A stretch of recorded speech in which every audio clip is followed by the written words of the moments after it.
রসায়ন বন্ধু চ্যানেলে স্বাগত। আমরা জানি মানব সভ্যতার স্তম্ভ হলো ধাতু।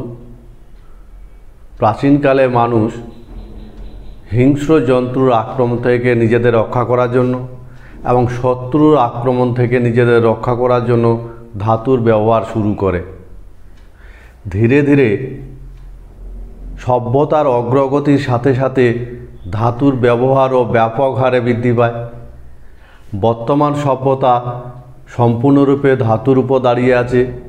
নির্মাণ শিল্প থেকে শুরু করে যানবাহন, শল্য চিকিৎসা, গৃহস্থালির বিভিন্ন প্রয়োজনীয় জিনিসপত্র, সেই সঙ্গে ওষুধ প্রস্তুতিতেও আমরা কারুশিল্পে, মুদ্রা শিল্পে প্রায় সমস্ত দিকে কিন্তু ধাতুর ব্যবহার ছড়িয়ে আছে। এই ধাতুগুলো কিন্তু প্রকৃতিতে মুক্ত অবস্থায় পাওয়া যায় না। বেশিরভাগ ধাতু প্রকৃতিতে বিভিন্ন যৌগ রূপে অবস্থান করে এবং সহজে সুলভে উন্নত মানের ধাতু আমরা নিষ্কাশন করার চেষ্টা করি। আর তার জন্য নির্দিষ্ট কিছু নীতি এবং পদ্ধতি প্রয়োগ করা দরকার হয়। আমরা আজকের এই চ্যাপ্টারটা শুরু করতে যাচ্ছি, এই চ্যাপ্টারে সেই সমস্ত নীতি এবং পদ্ধতি নিয়েই আলোচনা করব। প্রথমে আমরা দেখব প্রকৃতিতে ধাতুগুলো কিভাবে অবস্থান করে। প্রকৃতিতে ধাতুর অবস্থান।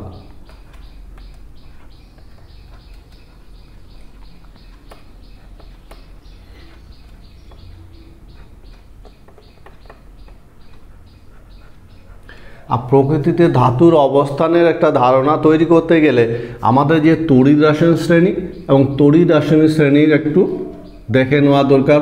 সক্রিয়তা অনুযায়ী যে শ্রেণীটা তাদের তড়িৎ রাসায়নিক শ্রেণী বলে, যেখানে হাইড্রোজেনের সাপেক্ষে আমরা বিচার করি কপার, সিলভার, গোল্ড, প্লাটিনাম। হাইড্রোজেনের E0 প্রমাণ তড়িৎ চালক বলের মান 0 ধরলে হাইড্রোজেন নিচে যারা থাকে তাদের পজিটিভ হয়। হাইড্রোজেনের উপরে যেমন tin, iron, zinc, aluminium, magnesium, sodium, calcium, potassium, হাইড্রোজেনের উপরে যারা আছে তাদের E0 মানটা নেগেটিভ। এই হলো একটা হাইড্রোজেনের সাপেক্ষে আমরা তুলনা করে থাকি। ঠিক আছে, এবার এই ধাতুগুলোই প্রকৃতিতে কিন্তু যারা হাইড্রোজেনের উপরে আছে, হাইড্রোজেন এর উপরে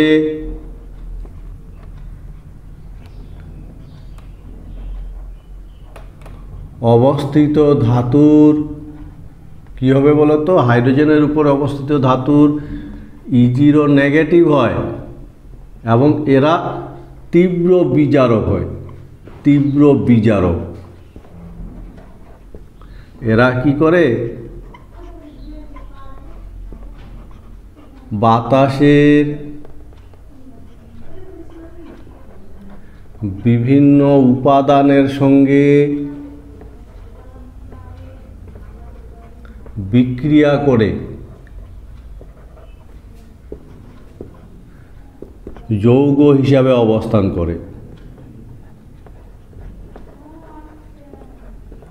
মনে থাকবে। ফলে যারা তড়িৎ রাসায়নিক শ্রেণীতে হাইড্রোজেনের উপরে আছে তারা খুব সক্রিয়, তারা তীব্র বিজারক, তারা বিভিন্ন উপাদানের সঙ্গে বিক্রিয়া করে বিভিন্ন ধরনের যৌগ তৈরি করে এবং এদেরকে প্রকৃতিতে মুক্ত অবস্থায় পাওয়া যায় না। এদের মুক্ত অবস্থায় পাওয়া যায় না। কিন্তু যারা হাইড্রোজেনের নিচে আছে তারা তুলনামূলক কম সক্রিয়। তাহলে হাইড্রোজেনের নিচে অবস্থান, হাইড্রোজেনের নিচে যদি অবস্থান হয় তাহলে সেক্ষেত্রে কিন্তু তাদের সক্রিয়তা কম। সক্রিয়তা কম এবং সেই সঙ্গে মনে রাখবে তাদের E0 তাদের E0টা পজিটিভ হয় এবং এদের মধ্যে যেমন সিলভার, কপার যৌগ হিসেবে পাওয়া যায়। মনে থাকবে এদের যৌগ হিসাবে এরা থাকে। আর সেই সঙ্গে যেমন প্লাটিনাম, গোল্ড, এরা কিন্তু মুক্ত অবস্থায় এদের পাওয়া যায়, মুক্ত অবস্থায় পাওয়া যায়। ঠিক আছে, ফলে প্রকৃতিতে যদি আমরা ধাতুর অবস্থানের কথাটা বিবেচনা করি তাহলে কি দাঁড়ালো বলো তো? বেশিরভাগ ধাতু প্রকৃতিতে কিন্তু মুক্ত অবস্থায় পাওয়া যায় না, কারণ বেশিরভাগ ধাতুর এই প্রমাণ তড়িৎচালক বলের মান নেগেটিভ হয়। এরা তীব্র বিজারক, বাতাসের কার্বন ডাইঅক্সাইড, জলীয় বাষ্প ইত্যাদি উপাদানের সঙ্গে বিক্রিয়া করে বিভিন্ন যৌগ হিসাবে এরা প্রকৃতিতে অবস্থান করে। আর যে সমস্ত ধাতু তড়িৎ রাসায়নিক শ্রেণীতে হাইড্রোজেনের নিচে অবস্থান করে তাদের প্রমাণ তড়িৎচালক বলের মানটা পজিটিভ হয়, তারা তুলনামূলক তাদের সক্রিয়তা কম হয়। এবং এদের মধ্যে যেমন কপার, সিলভারকে আমরা প্রকৃতিতে যৌগ হিসাবে মূলত পাই। আরও নিচে যারা আছে গোল্ড, প্লাটিনাম, এদের রাসায়নিক সক্রিয়তা আরও কম বলে এদেরকে কিন্তু প্রকৃতিতে মুক্ত অবস্থায় পাওয়া যায়। এই হলো কিছু কিছু ধাতু যৌগ হিসাবে পাওয়া যায় আর কিছু কিছু ধাতু প্রকৃতিতে মুক্ত অবস্থায় পাওয়া যায়। এই হলো প্রকৃতিতে ধাতুর অবস্থান। এদের মধ্যে স্পেশালি মনে রাখবে যে সিলভার আর কপার, এদেরকে মূলত এই কপার আর সিলভার এদের সালফাইড আকরিক হিসাবে পাওয়া যায়। মূলত সালফাইড আকরিকে পাওয়া যায়। মনে কথাটা, সালফাইড আকরিকে পাওয়া যায়। কেন বলতে পারবে? এদের মূলত সালফাইড আকরিকে পাওয়া যায় কেন? কারণ কপার আর সিলভার আয়ন আকারে বড়। এই যে সালফাইড আয়ন আছে, সালফাইড আকরিকে সালফাইড আয়নের আকারে বড় সালফাইড আয়নকে অধিক পরিমাণে ধ্রুবায়িত করে। মনে থাকবে, অধিক পরিমাণে ধ্রুবায়িত করে। আর তার ফলে এরা কি করে? সালফাইডের সঙ্গে বিক্রিয়া করে আগে সালফাইড হিসাবে অবস্থান করে। কারণ সিলভার কপার আয়ন সালফাইড আয়নকে অধিক পরিমাণে ধ্রুবায়িত করার ফলে সিলভার আর কপারের যৌগগুলো মূলত আমরা সালফাইড হিসাবে পাই। আমরা এই ধাতু নিষ্কাশনের বিভিন্ন বিষয়গুলো পড়তে গেলে এবার বেশ কিছু টার্ম পড়ব। যেমন ওইরকমই টার্ম হলো খনিজ। খুব ইম্পর্টেন্ট টার্ম, পরীক্ষায় আসি। খনিজ কাকে বলে বলো তো? ধাতু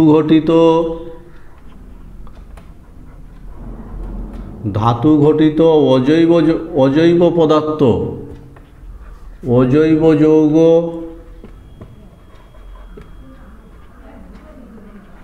যার মধ্যে ধাতু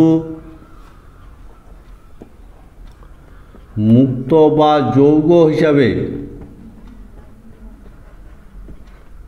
অন্যান্য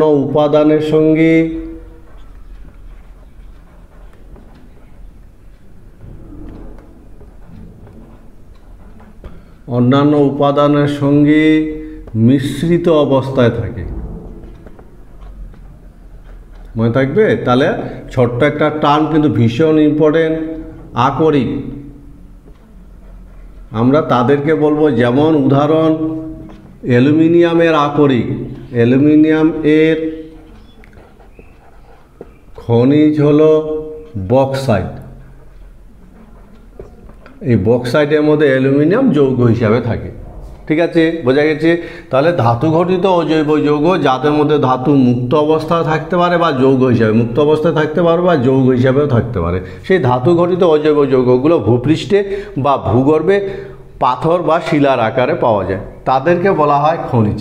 সেই সঙ্গে আরেকটা টার্ম মনে রাখতেই হবে, যাকে বলা হয় আকরিক। আকরিক কাকে বলে বলো তো? যেসব খনিজ থেকে সহজে সুলভে উন্নত মানের ধাতু নিষ্কাশন করা হয়। মনে থাকবে। তাহলে যে সমস্ত খনিজ থেকে সহজে সুলভে উন্নত মানের ধাতু আমরা নিষ্কাশন করতে পারি, এই তিনটে শব্দ মনে রাখবে। কি কি?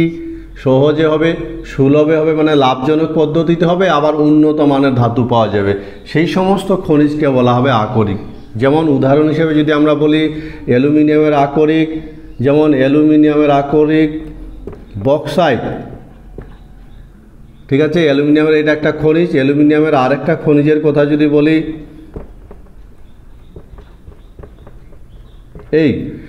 এই যে এই দুটো হলো অ্যালুমিনিয়ামের খনিজ, মনে থাকবে তো, অ্যালুমিনিয়ামের খনিজ, বোঝা গেছে। এটার নাম কি?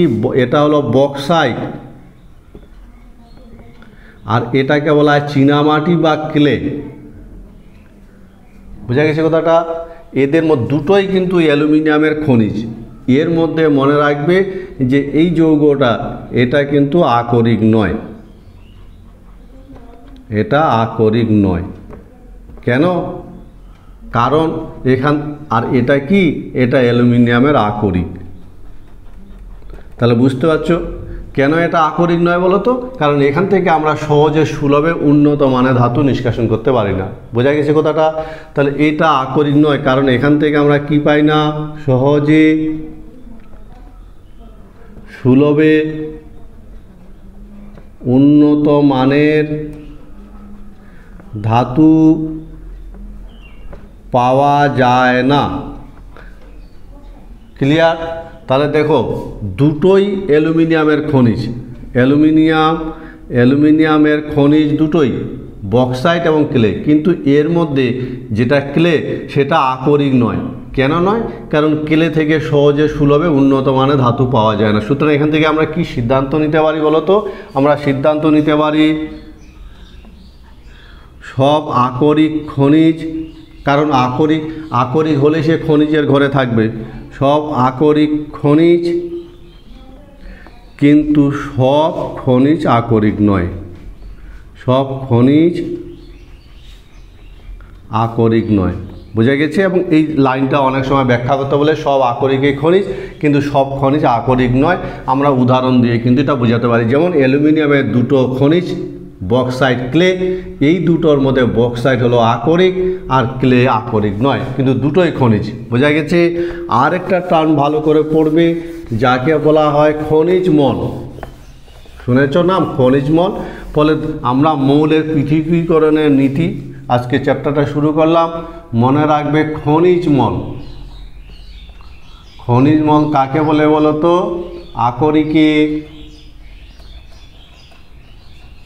আকরিকে ধাতু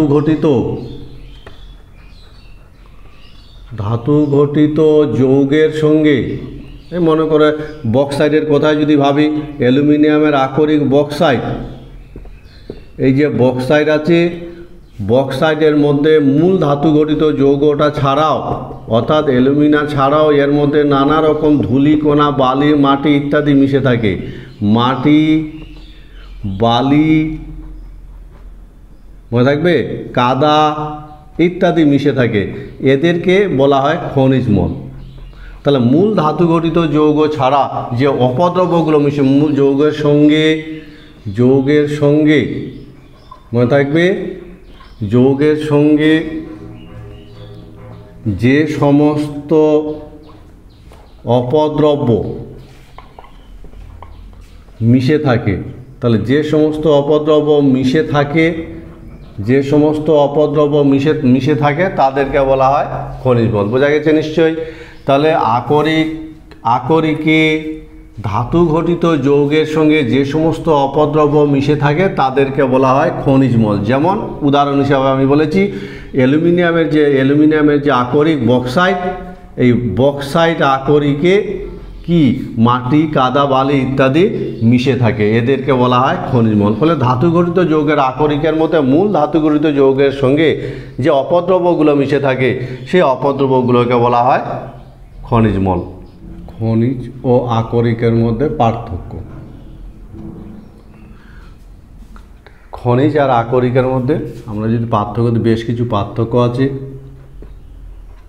খনিজ, আকরিক,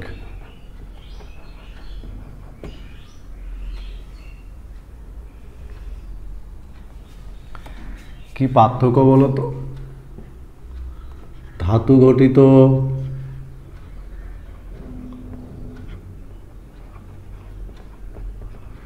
অজৈব যৌগ যার মধ্যে ধাতু মুক্ত বা যৌগ রূপে থাকে,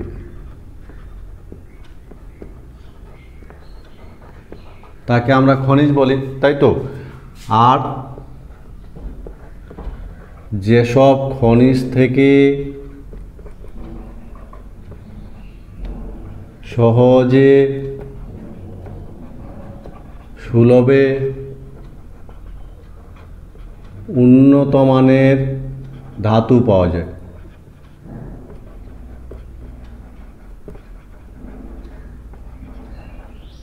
তাদের আকরিক বলে। এই তো, সব আকরিক খনিজ, তাই কিনা বলো? কিন্তু সব খনিজ আকরিক নয়।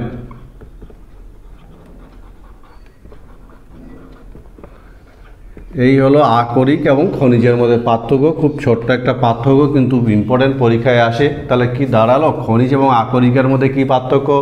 ধাতু ঘটিত অজৈব যৌগ যার মধ্যে ধাতু মুক্ত বা যৌগরূপে অবস্থান করে তাদেরকে খনিজ বলি।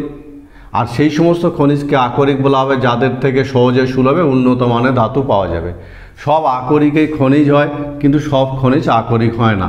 ঠিক আছে, আমরা এবার পরের অংশে ধাতুবিদ্যা বলতে আমরা কি বুঝবো বলো তো? মেটালার্জি বা ধাতুবিদ্যা বলতে কি বুঝি সেই জিনিসটা দেখবো। ধাতুবিদ্যা কাকে বলে?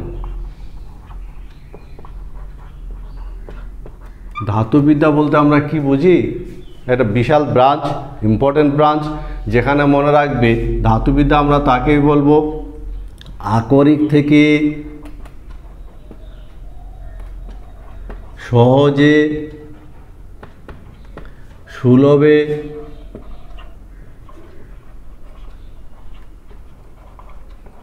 উন্নত মানের ধাতু নিষ্কাশন ও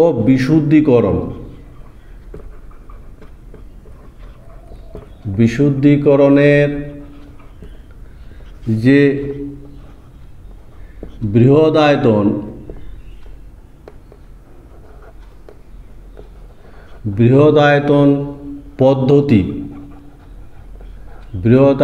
পদ্ধতিকে ধাতুবিদ্যা বলে। মনে থাকবে? তাহলে কি?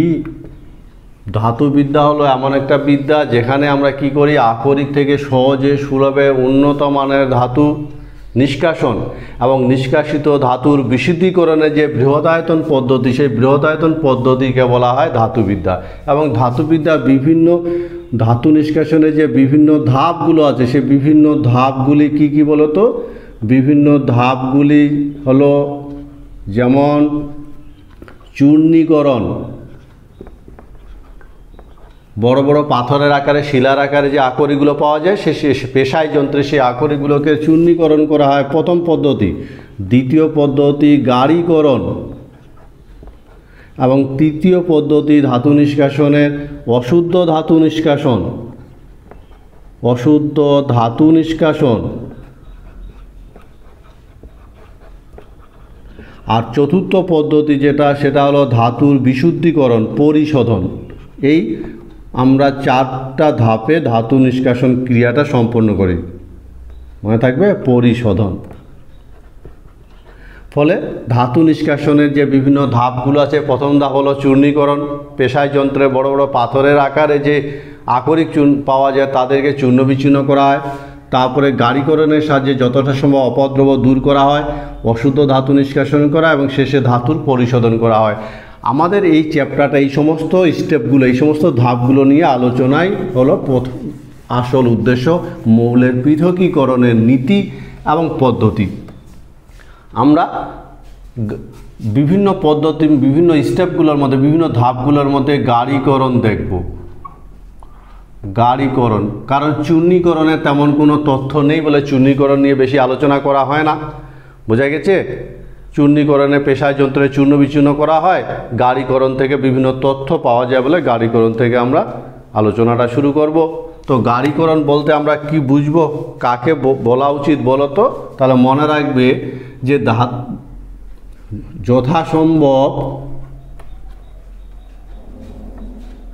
যথাসম্ভব আকরিক থেকে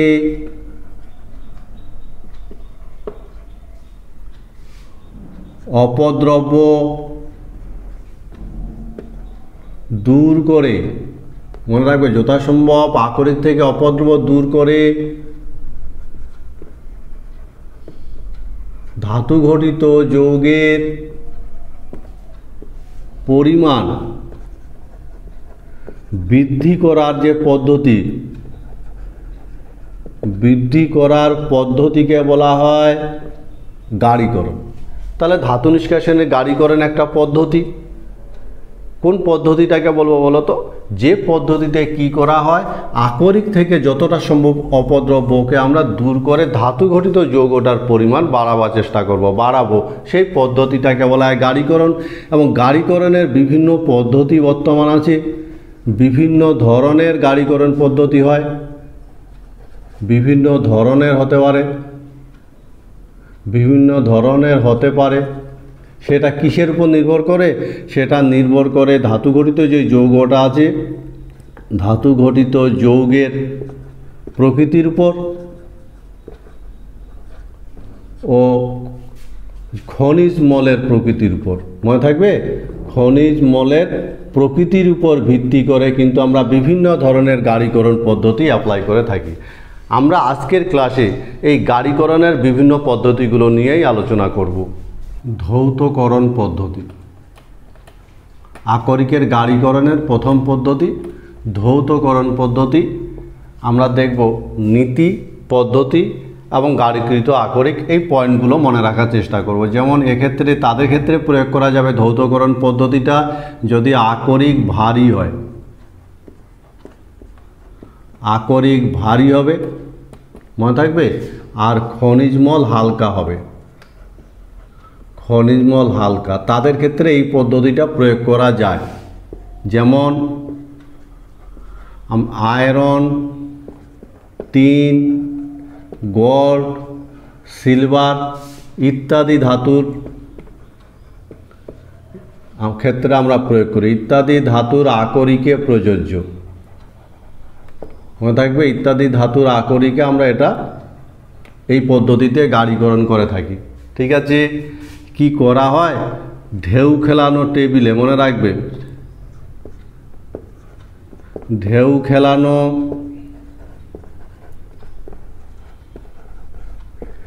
টেবিলে জলের স্রোত পাঠানো হয়,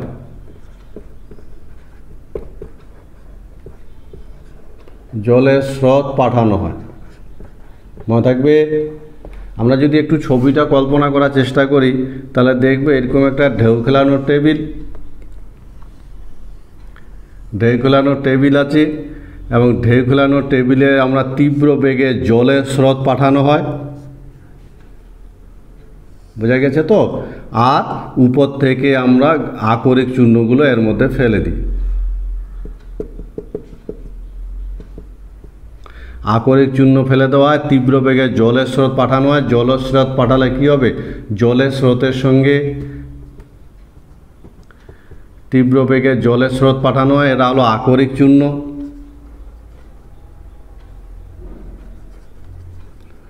আকরিক চূর্ণ এরা হলো খনিজ মল, জলের স্রোতের সঙ্গে ভেসে যাবে খনিজ মল। আর ভারী আকরিক চূর্ণগুলো কি হবে? অভিকর্ষ বলের ক্রিয়ায় এই অবনমিত জায়গাগুলো, নিচু জায়গাগুলোতে আকরিক চূর্ণ, আকরিক, গাড়িকৃত আকরিক। এই বোঝা গেছে টেকনিকটা? তাহলে এই ঢেউ খেলানো টেবিল দিয়ে তীব্র বেগে জলের স্রোত চালনা করা হয়। জলের স্রোত চালনা করলে কি হবে বলো তো? জলের স্রোতের মধ্যে খনিজ মলগুলো যেহেতু হালকা, জলের স্রোতের সঙ্গে ভেসে যাবে। আর যেহেতু আকরিক ভারী, ফলে অভিকর্ষ বলের ক্রিয়া আকরিকগুলো নিচে এই যে টেবিলের যে অবনীত নিচু জায়গাগুলো আছে সেই নিচু জায়গাগুলোতে আকরিকগুলো জমা হবে। এভাবে আমরা ধৌতকরণ পদ্ধতিতে সেই সমস্ত খনিজ মলকে পৃথক করি যারা হালকা এবং অভিকর্ষ বলের ক্রিয়া ভারী যে আকরিক চূর্ণগুলো টেবিলের নিচু জায়গাগুলোতে থিতিয়ে পড়ে। এই পদ্ধতিতে গাড়িকৃত করা হয় এরকম আয়রন, টিন, সিলভার, গোল্ড ইত্যাদি ধাতুর আকরিকের ক্ষেত্রে আমরা প্রয়োগ করে থাকি। বোঝা গেছে নিশ্চয়ই। আমরা পরের আরেকটা পদ্ধতি নিয়ে কথা বলবো যেটা ভীষণ ইম্পর্টেন্ট, মনে রাখবে, ফেনাভাসন পদ্ধতি। ফেনাভাসন পদ্ধতি খুব ইম্পর্টেন্ট, মনে রাখার চেষ্টা করবে। ফেনাভাসন পদ্ধতি, ফেনাভাসন পদ্ধতির বিভিন্ন তথ্য যদি আমরা মনে রাখার চেষ্টা করি তাহলে এটা হলো সালফাইড আকরিকের ক্ষেত্রে প্রযোজ্য। সালফাইড আকরিকে প্রযোজ্য, মনে থাকবে, মনে রাখবে। আকরিকে তেলে সিক্ত হওয়ার প্রবণতা বেশি।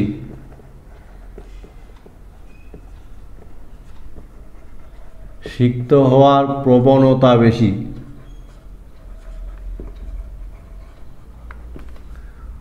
আর খনিজ মলের খুব ভালো একটা ইম্পর্টেন্ট, ভীষণ ইম্পর্টেন্ট, এখান থেকে বরাবরই দেখা যায় কোশ্চিন কিন্তু কোনো না কোনোভাবে ফেনাভাসন পদ্ধতিতে কোশ্চিন থাকেই, এবং যে নীতির উপর এটা ভিত্তি করে তৈরি সেই নীতিটা হলো খনিজ মলের জলের প্রতি আসক্তি বেশি আর আকরিকের তেলের প্রতি আসক্তি বেশি। বিভিন্ন মাধ্যমে এই আসক্তির যে তারতম্য তার উপর ভিত্তি করে এই পদ্ধতিটা প্রতিষ্ঠিত।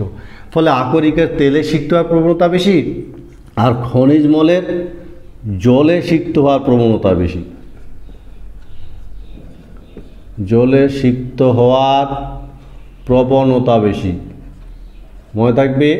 আর এই যে ভিন্ন মাধ্যমে, এটা তেলে আর এটার জলে, এই ভিন্ন মাধ্যমে যে আকরিক এবং খনিজ মলের সিক্ত হওয়ার প্রবণতা যে ভিন্ন তার উপর ভিত্তি করে কিন্তু এই পদ্ধতিটা প্রচলিত।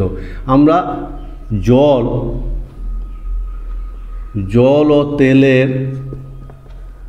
ও তেলের মিশ্রণে প্রচুর ফেনা তৈরি হয়, প্রচুর ফেনা উৎপন্ন হয়। আর এর ফলে কি হয় বলতো, এই ফেনা তৈরি করার জন্য আমরা বিভিন্ন কেমিক্যাল ব্যবহার করি। ফেনাভাসন পদ্ধতিতে ফেনা উৎপন্ন করার জন্য আমরা বিভিন্ন কেমিক্যাল ব্যবহার করি। যেমন ফেনা উৎপাদক হিসাবে আমরা কি ব্যবহার করি? ফেনা উৎপাদক হিসাবে আমরা ব্যবহার করি পাইন তেল। আর গ্রাহক হিসাবে আমরা ব্যবহার করি অ্যাসিপ্টার। গ্রাহক হিসাবে আমরা ব্যবহার করি জেনথেট। মনে রাখবে, একদম পয়েন্ট আউট করে দিচ্ছি। আর ফেনা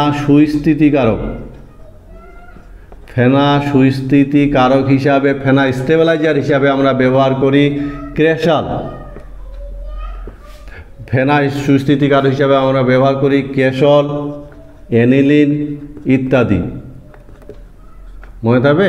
আর এইভাবে যদি আমরা জলের মধ্যে এই পদার্থগুলো যুক্ত করি এবং বাতাস চালনা করি প্রচুর ফেনা তৈরি হবে। এবং এই ফেনার ফলে কি হবে? ফেনার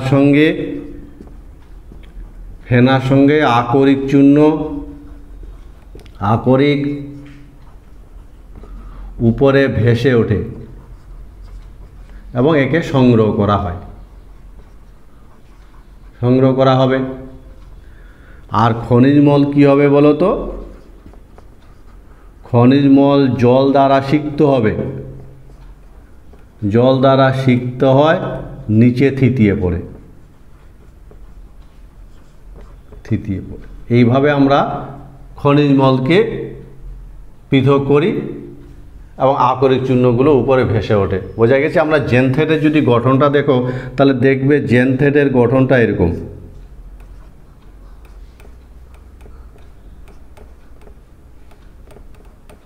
এই হলো জেনথেটের একটা গঠন, যার এই অংশটা হলো জল বিকর্ষী, মনে থাকবে। আর এই অংশটা হলো আকরিক আকর্ষী।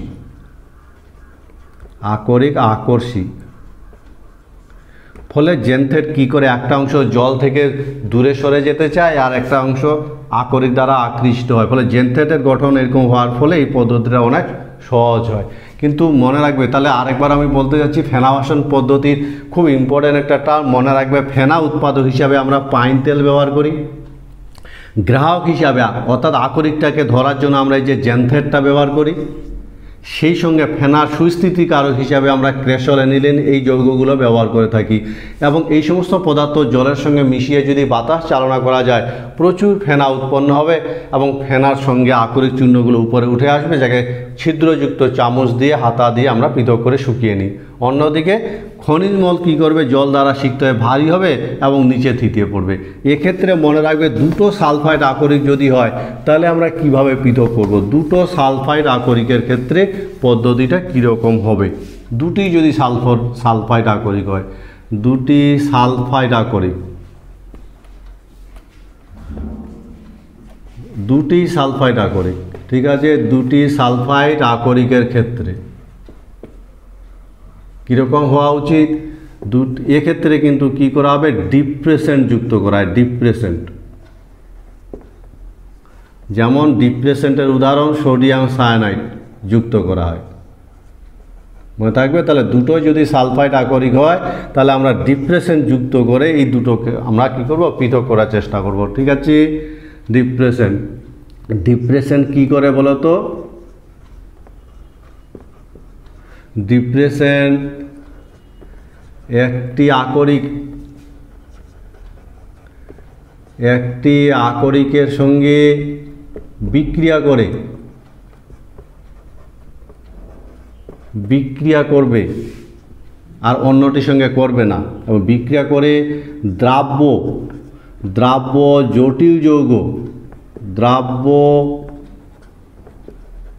জটিল যৌগ গঠনের মাধ্যমে অন্য আকরিক থেকে পৃথক করবে বা ফেনা থেকে দূরে সরাবে।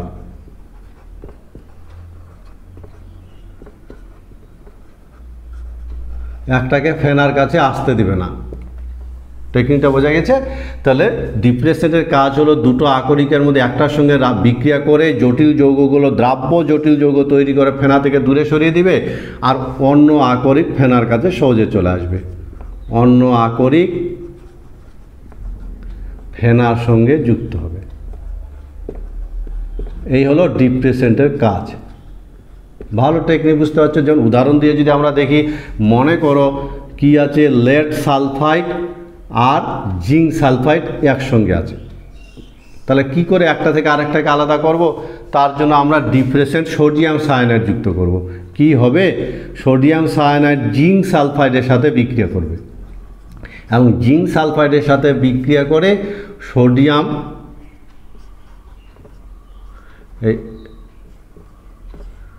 টেট্রাসায়ানোর জিঙ্কেট তৈরি করবে, যেটা জটিল যৌগ জলের দ্রাব্য, এবং এইভাবে জটিল যৌগ গঠনের মাধ্যমে এটা ফেনা থেকে দূরে সরে যাবে, এটা ফেনা থেকে দূরে সরে যাবে।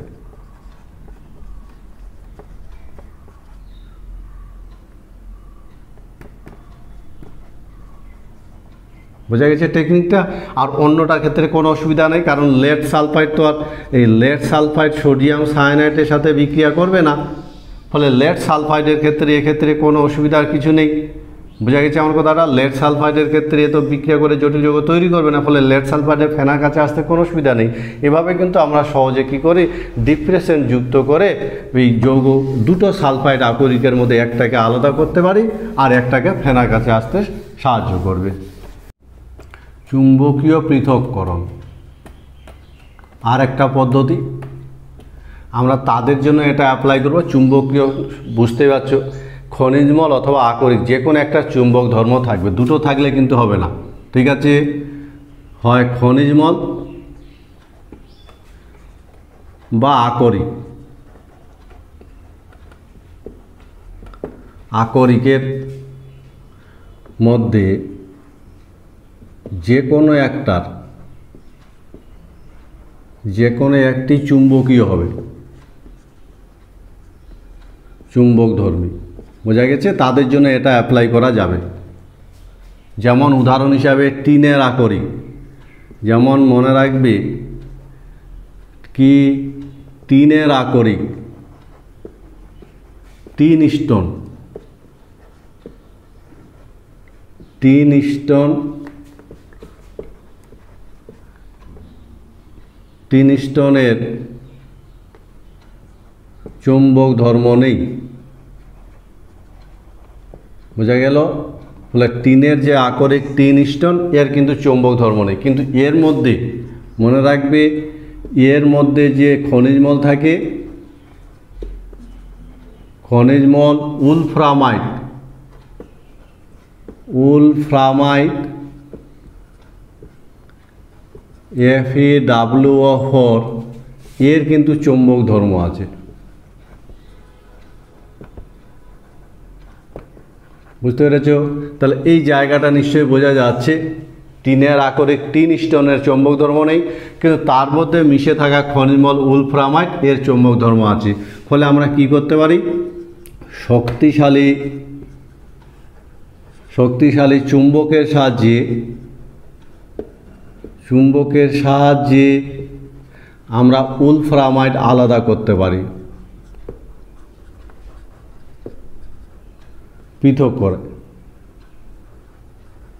পৃথক করা হয়। কীরকম ছবিটা যদি একটু দেখি, ছবিটা খানিকটা ছবিটা এরকম। এটা একটা শক্তিশালী চুম্বক, এর উপর একটা বেল্ট, ঘূর্ণায়মান বেল্ট,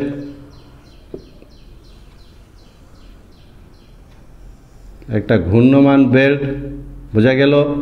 বেল্টের উপরে আমরা কি করব? আকরিক চূর্ণ ফেলব।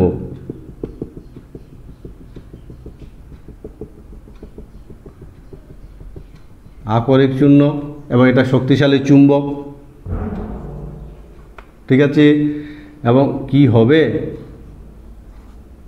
যারা চুম্বকধর্মী তারা চুম্বক দ্বারা আকৃষ্ট হবে, এবং ঘূর্ণমান বেল্ট দিয়ে, এটা হলো আকরিক চূর্ণ।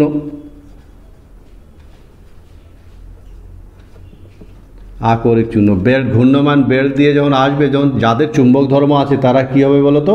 তারা চুম্বক দ্বারা আকৃষ্ট হবে এবং এখানে জমা হবে। আর যাদের চুম্বক ধর্ম নেই তারা কিন্তু চুম্বক দ্বারা আকৃষ্ট হবে না, ফলে তারা কিন্তু দূরে সরে পড়বে। ফলে এইভাবে আমরা চুম্বকীয় পদার্থ থেকে অচুম্বকীয় পদার্থ পৃথক করতে পারি। এরা কি হবে? চুম্বকধর্মী। আর এই জায়গায় কি হবে? অচুম্বকধর্মী। টেকনিকটা বোঝা গেছে?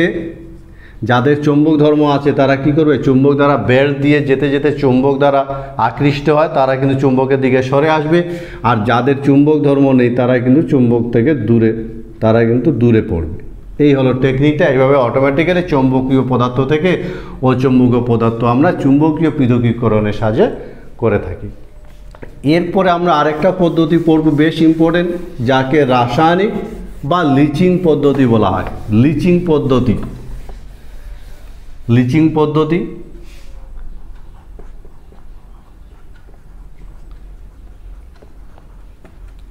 এই লিচিং পদ্ধতি বা একে রাসায়নিক পদ্ধতিও বলা হয়।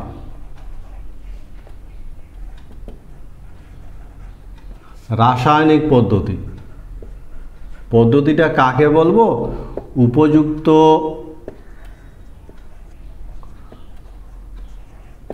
উপযুক্ত দ্রাবকে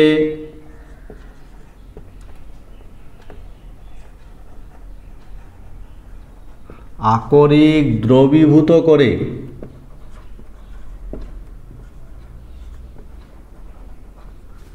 পৃথক করার পদ্ধতি। বোঝা গেছে নিশ্চয়ই? আমরা এমন একটা দ্রাবকে দ্রবীভূত করব আকরিক, যাতে সেটা খনিজমল থেকে পৃথক হয়ে যাবে, তখন তাকে লিচিং পদ্ধতি বা রাসায়নিক পদ্ধতি বলে। এবং এই পদ্ধতির উদাহরণ যদি আমরা বলি, তাহলে সবসময় যেটা আমরা বলে থাকি সেটা হলো বায়ার পদ্ধতি। বায়ার পদ্ধতিতে কি করা হয়? বক্সাইট আকরিকের গাঢ়ীকরণ করা হয়। খুব ইম্পর্টেন্ট একটা পদ্ধতি, বক্সাইটের গাঢ়ীকরণ। বোঝা গেছে? বায়ার পদ্ধতিতে আমরা বক্সাইট আকরিকের গাঢ়ীকরণ করে থাকি। খুব ইম্পর্টেন্ট একটা পদ্ধতি, বারবার বলছি, মনে রাখার চেষ্টা করবে। যেমন এই পদ্ধতিটার ক্ষেত্রে আমরা বক্সাইট আকরিকের মধ্যে যদি দেখি কি কি থাকে, আমরা দেখো এখানে ধরে নিলাম এটা বক্সাইট আকরিক। বক্সাইট আকরিক আছে, বুঝা গেছে? মনে রাখবে বক্সাইট আকরিকের মধ্যে কি থাকে, অনেকগুলো অশুদ্ধি থাকে, যেমন সিলিকা থাকে, যেমন ফেরিক অক্সাইড থাকে, আবার টাইটানিয়াম ডাইঅক্সাইড, এতগুলো অশুদ্ধি বক্সাইট আকরিকের মধ্যে থাকে। এবার এই বক্সাইট আকরিকটাকে আমরা কি করি, প্রায় 40 থেকে 45% সোডিয়াম হাইড্রোক্সাইড, গাঢ় সোডিয়াম হাইড্রোক্সাইড দ্রবণ যুক্ত করি। গাঢ় সোডিয়াম হাইড্রোক্সাইড দ্রবণ যুক্ত করলেই সেক্ষেত্রে দেখতে পাবে যে এর মধ্যে অ্যালুমিনা আর সিলিকা বিক্রিয়া করবে। মনে থাকবে কথাটা, অ্যালুমিনা আর সিলিকা বিক্রিয়া করে তৈরি করবে সোডিয়াম মেটা অ্যালুমিনেট। সোডিয়াম মেটা অ্যালুমিনেট তৈরি করবে অ্যালুমিনা, আর সিলিকা তৈরি করবে সোডিয়াম সিলিকেট, তৈরি করে এর মধ্যে মিশে যাবে। এরা কিন্তু দ্রাব্য, ভালো করে দেখো। আর বাকি যারা, তারা কিন্তু নিচে থিতিয়ে পড়বে। কে বাকি থাকলো? Fe2O3 আর টাইটানিয়াম ডাইঅক্সাইড, এরা নিচে পড়ে থাকলো। তাহলে এতগুলো উপাদান এর সঙ্গে মিশেছিল বক্সাইটের মধ্যে।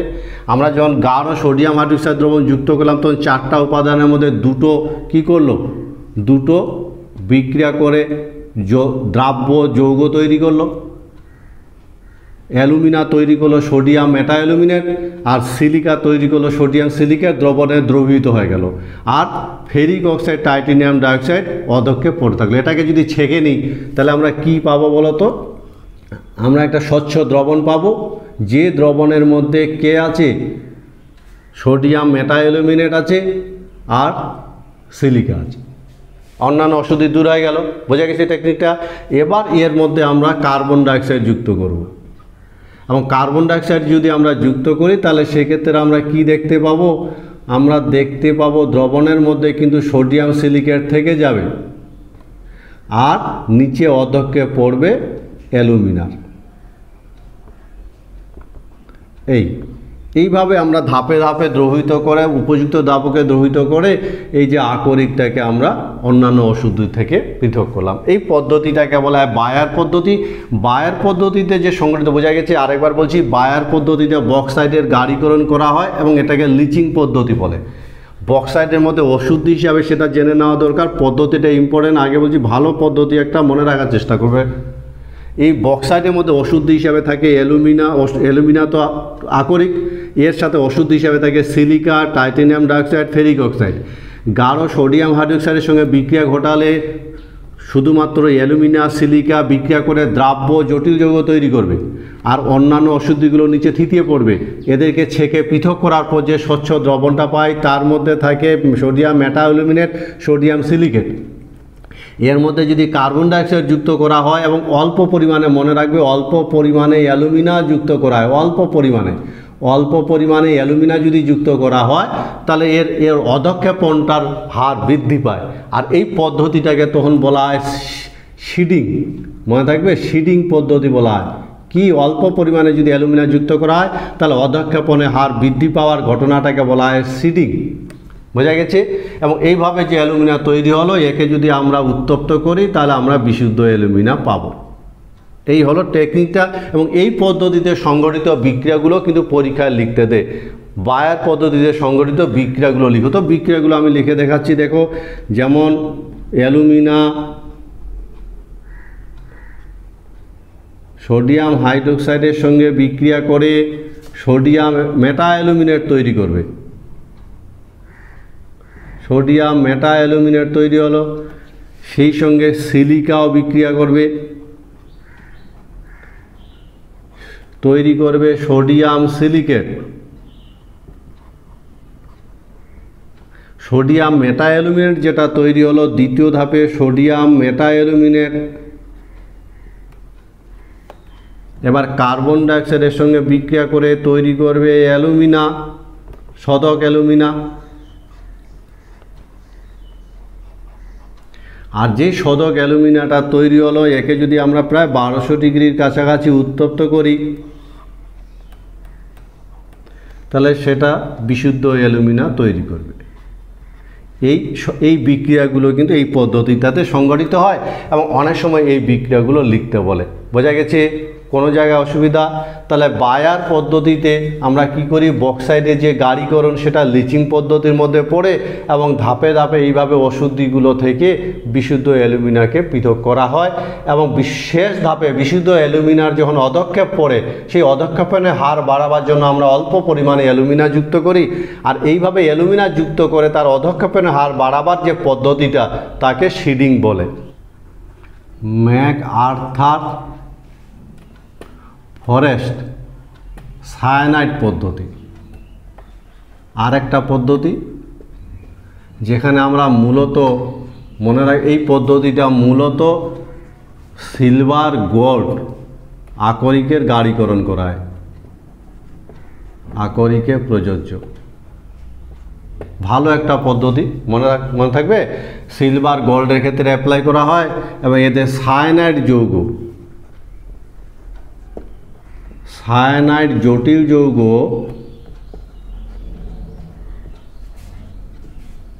গঠনের মাধ্যমে পৃথক করা হয়। বোঝা গেছে? উদাহরণ হিসাবে যদি আমরা দেখি, মূলত এর বিক্রিয়াগুলো পরীক্ষায় আসে। আমরা উদাহরণ হিসাবে যদি দেখি, যেমন মনে করো সিলভারের ক্ষেত্রে যদি আমরা দেখি, সিলভার অশুদ্ধ, এই অশুদ্ধ সিলভার এর সাথে সোডিয়াম সায়ানাইটের বিক্রিয়া ঘটানো হয় এবং সোডিয়াম সায়ানাইটের যদি বিক্রিয়া ঘটানো যায় তাহলে দ্রাব্য এই জটিল যৌগ তৈরি করবে সোডিয়াম ডাইসায়ানিডো আর্জেন্টেট। এই যে দ্রাব্য জটিল যৌগ তৈরি করলো, মনে থাকবে কথাটা, এই দ্রাব্য জটিল যৌগ তৈরি হলো এবং যে যৌগটা তৈরি হলো দ্রাব্য জটিল যৌগ, একে অধিক সক্রিয় ধাতু দিয়ে আমরা প্রতিস্থাপিত করব।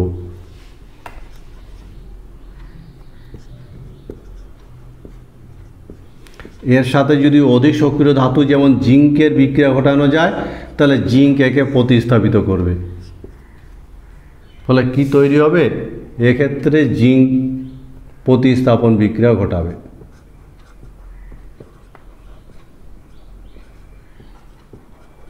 আর বিশুদ্ধ সিলভার অধক্ষেপ পড়বে। তো অশুদ্ধ সিলভার থেকে আমরা বিশুদ্ধ সিলভার পেয়ে গেলাম। এই পদ্ধতিটাকে বলা হয় ম্যাকআর্থার ফরেস্ট পদ্ধতি। টেকনিকটা কি, এদেরকে সায়ানাইড কমপ্লেক্স যৌগ তৈরি করে জলে দ্রাব্য জটিল যৌগ তৈরি করব, তারপর অধিক সক্রিয় ধাতু দিয়ে সেই ধাতুটাকে প্রতিস্থাপিত করব। ফলে দেখো অশুদ্ধ সিলভার থেকে আমরা কি করলাম, বিশুদ্ধ সিলভার পেলাম। একই রকমভাবে আমরা গোল্ডের ক্ষেত্রেও এই পদ্ধতিটা প্রয়োগ করতে পারি। যেমন মনে করো গোল্ড অশুদ্ধ, অশুদ্ধ গোল্ডের সাথে যদি পটাশিয়াম সায়ানাইডের বিক্রিয়া ঘটানো যায় তাহলে সেক্ষেত্রে পটাশিয়াম জটিল যৌগ তৈরি হবে জলে দ্রাব্য। যে জটিল যৌগটা তৈরি হলো তার সাথে অধিক সক্রিয়, গোল্ডের থেকে অধিক সক্রিয় যেমন জিঙ্ক ধাতু দিয়ে গোল্ডকে প্রতিস্থাপিত করব। এর সাথে যদি জিঙ্কের বিক্রিয়া ঘটানো যায় তাহলে জিঙ্ক সিলভারকে প্রতিস্থাপিত করবে। ফলে টেকনিকটা খুব সহজ।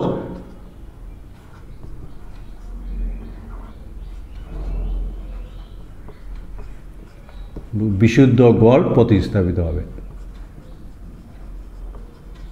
এই পদ্ধতিতে বোঝা গেছে নিশ্চয়ই, কোনটা জায়গা বোঝা গেল না? তাহলে ম্যাকআর্থার ফরেস্ট পদ্ধতির টেকনিক যেটা মূলত গোল্ড আর সিলভার ধাতুর বিশুদ্ধীকরণে আমরা ব্যবহার করে থাকি। সায়ানাইড যৌগ গঠনের মাধ্যমে জলে দ্রাব্য জটিল যৌগ গঠনের মাধ্যমে আমরা কি করি, অশুদ্ধি থেকে দূর করি এবং যে জলে দ্রাব্য জটিল যৌগটা তৈরি হলো তার মধ্যে থাকা গোল্ড বা সিলভার ধাতুকে তার চেয়ে সক্রিয় ধাতু জিঙ্ক দ্বারা প্রতিস্থাপিত করলে গোল্ড বা সিলভারের বিশুদ্ধ ধাতুর অধক্ষেপ পড়বে। এই পদ্ধতিটাকে বলা হয় ম্যাকআর্থার ফরেস্ট পদ্ধতি। কেমন লাগলো ক্লাসটা বলো তো? ফলে মৌলের পৃথকীকরণে ধাতু, মূলত এটাকে ধাতুবিদ্যা চ্যাপ্টারও আমরা বলে থাকি। সভ্যতার অগ্রগতির সাথে সাথে ধাতুর ব্যবহার আমরা অস্বীকার করতে পারি না, ভবিষ্যতে আরও ধাতুর ব্যবহার বাড়বে। তো ধাতু নিষ্কাশন করতে গেলে সহজে সুলভে উন্নত মানের ধাতু কিভাবে পাওয়া যায়, এটাই হলো আমাদের আসল উদ্দেশ্য। তার জন্য কি নীতি, কি পদ্ধতি অবলম্বন করা দরকার সেটাই আমরা চেষ্টা করব এই চ্যাপ্টারে। আজকে যে পড়াগুলো আমরা দেখলাম, আকরিক, খনিজ, এদের মধ্যে পার্থক্য, সেই সঙ্গে খনিজ মল এবং ধাতুর গাড়িকরণে যে বিভিন্ন টেকনিকগুলো আমরা আলোচনা করলাম, ধৌতকরণ, ফেনাবাসন পদ্ধতি, চুম্বকীয় পৃথকীকরণ, সেই সঙ্গে লিচিং পদ্ধতি, এ সম্পর্কে তোমাদের একটা সঠিক ধারণা তৈরি হবে এই প্রত্যাশা রেখে আজকের ক্লাসটা শেষ করছি।